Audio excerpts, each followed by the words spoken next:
শুকরিয়া আদায় করছি সে মহান আল্লাহ সুবহানাহু ওয়া তাআলা, যিনি ১৬ বছরের জুলুম নির্যাতনের পরে বাংলাদেশে এক নতুন নবদিগন্তের সূর্যের আবির্ভাব করিয়েছেন।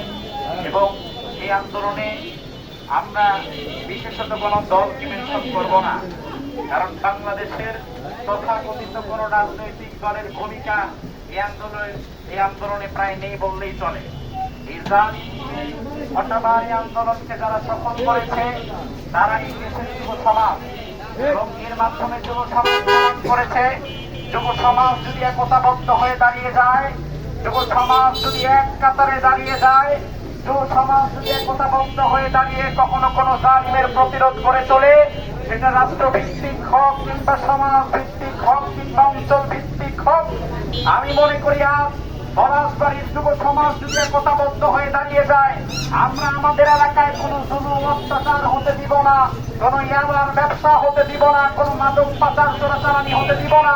তাহলে এই পলাশবাড়িতে কোন নেতার বাবারও ক্ষমতা নাই ইয়াবা ব্যবসা করা। এই জন্য যুবকদেরকে আমাদেরকে উৎসাহ দিতে হবে। আল্লাহ সুবহানাহু ওয়া তাআলা কোরআনুল কারীমে বলছেন, কুনতুম খায়রা উম্মাহ উখরিজাত লিন-নাস